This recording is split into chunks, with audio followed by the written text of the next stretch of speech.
How does the call go when a minor leaguer gets caught with 21 pounds of meth and 1.5 pounds of oxy pills? Now, that's a winning question. You know very well that that's going to make the show. What am I talking about? Let me give you the backstory because it's too good to be true. Jesus Camargo Corrales is a minor leaguer with the Chicago Cubs. Backstory. When you are a minor league player or a major league player and you come to spring training or you get called up in the middle of the season, you are given, not sold, not to borrow, you are given to keep a team branded duffel bag. It's called an equipment bag. It's a special bag that you put your equipment in. And then when the team travels, you fill your equipment bag, or you have clubhouse guys fill your equipment bag with your equipment, cleats, helmets, balls, no balls, your bats, your gloves, your clothes.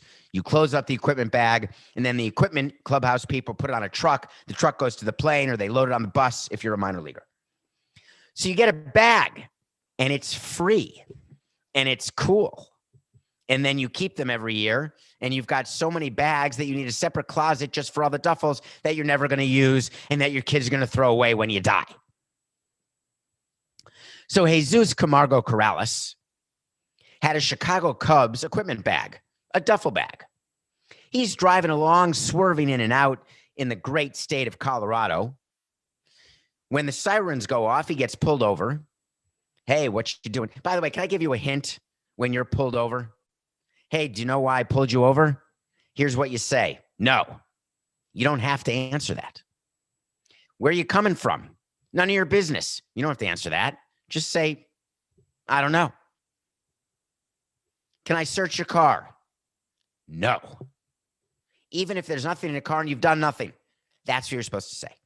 Unfortunately, there's people who don't get that memo, and Jesus Camargo Corrales did not get that memo. He was pulled over, and the police asked him what he was doing, said he was driving to Arizona or driving from Arizona to Colorado. He talked about something that is quite fascinating to me. He said that, and I want to get it exactly right. He said that he was going on a drive. They search, and in the duffel bag, they find 21 pounds of meth, like the Walter White type stuff, Breaking Bad, Bryan Cranston, and 1.5 pounds of Oxycontin pills.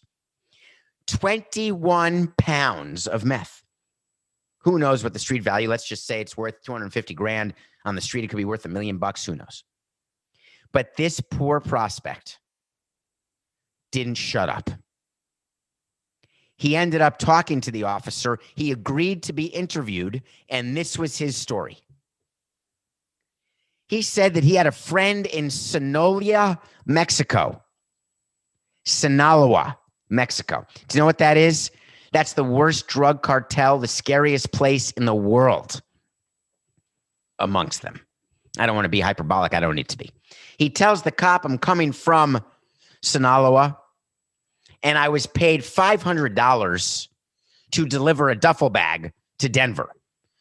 But I think it's just equipment and shoes and clothing. Really? And then he said, wait, there could be drugs inside. Forget the $1,000 held by a rubber band that was in the trunk. I just don't get it.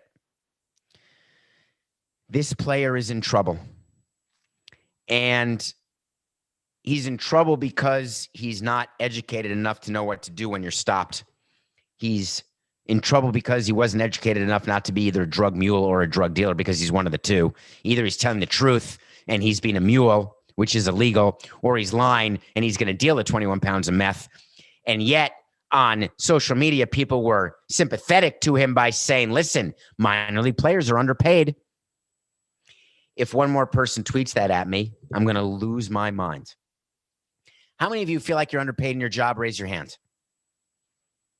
Does that give you the right to go out and be a criminal and a drug dealer or a felon or to steal or to cheat or to lie? No. Work harder, switch jobs, or revel in the fact that you are where you are and that's where you're going to be. But when you make a decision to enter into a criminal enterprise and break the law, you have foregone all rights of liberty. And stupidity is not an affirmative defense. Neither is ignorance. So here's how the call goes. It's not a great call. It's not a great call. The call goes like this. It's Sinaloa. Sorry, Coca. Sinaloa.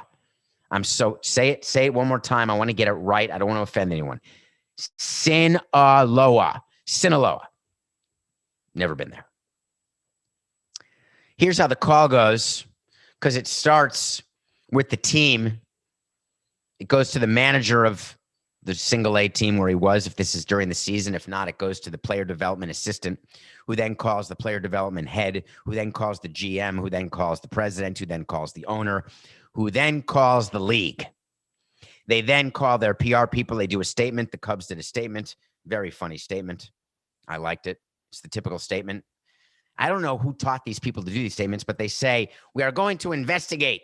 We're not going to comment anymore until the end of our investigation. What are they going to do? Go to the scene? They're going to look at the car? They're going to measure the meth? They're going to speak to Jesus and say, excuse me, were you muling it or dealing it? Huh? It's just an equipment bag.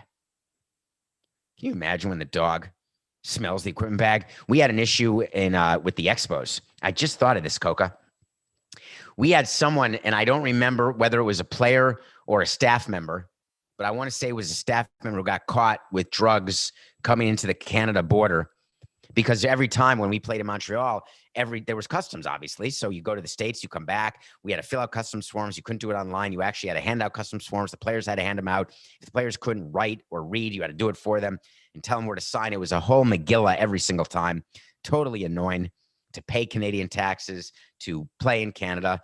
But I love Montreal, but still there's some downside to it, clearly. And this person got caught, because just because you're an athletic team doesn't mean your stuff is not going to get searched. So just because you have a Cubs duffel bag doesn't mean you're going to get searched. So the call goes, hey, can you believe this? We're going to have to release this guy. This guy's sort of a prospect. I mean, he's not a big prospect. There's a chance he could have played in Double-A this year, but maybe not. He was in Indiana last year. What do we do? We got to talk to him. Should we call his agent? Do we just release him before calling his agent? So a call like that happens with one of your better players requires immediate action.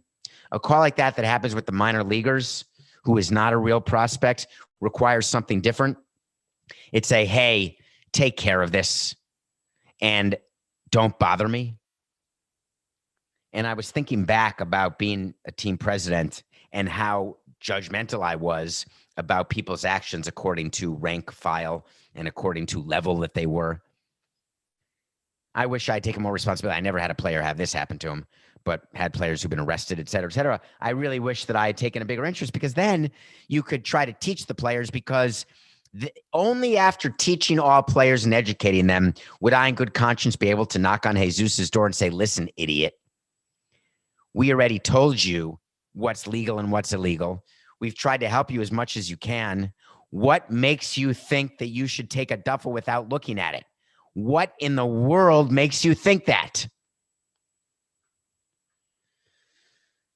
Coke is telling me a story about Carlos Perez, a former bullpen catcher for the Marlins, who now has a similar job with the Expos. Asked Florida video coordinator Colin McRae. No, that's not the story I'm talking about. That's a different story, which is a good story too, but different. That was marijuana related. Different. But good one, Coca. It's Sinaloa.